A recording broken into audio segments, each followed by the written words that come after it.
In other news, a 29-month-old baby was suffocated to death by his family members in Bengaluru. While the mother was in the kitchen with one of the twins, the grandfather and the uncle allegedly put the baby under the cot and suffocated him.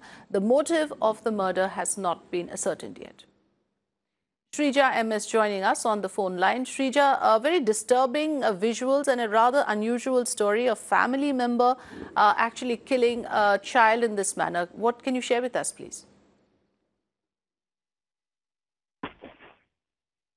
Well, absolutely. It's a shocking story over here that we are bringing from Bengaluru, where a 29-year-old child, he was murdered and tucked away under the cot here in Bangalore. And we see the accused has been identified as baby's uncle and grandfather at this point in time. Even the postmortem report also has confirmed that the infant has died of suffocation.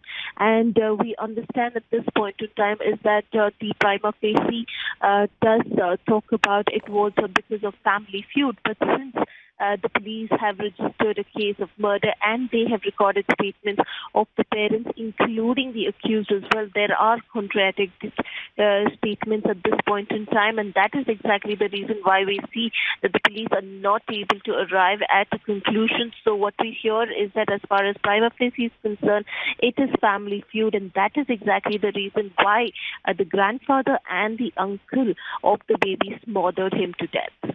So, Shrija, just for some more clarity, this happens to be one of the two male twins born to this couple, and the uncle, the immediate uncle and the grandfather are the accused in this case, Shrija. Am I correct?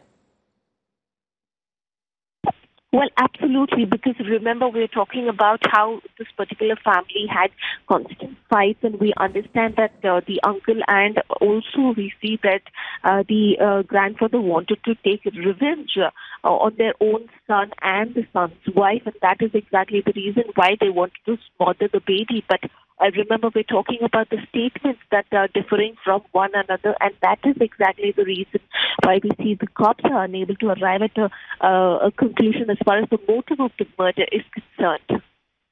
All right. So there are contradictory statements apparently from various family members. Investigation is still on. However, the post-mortem report indicates that this 29-day-old baby was smothered under a cot. Thanks for joining us, Shrija, with your information on this.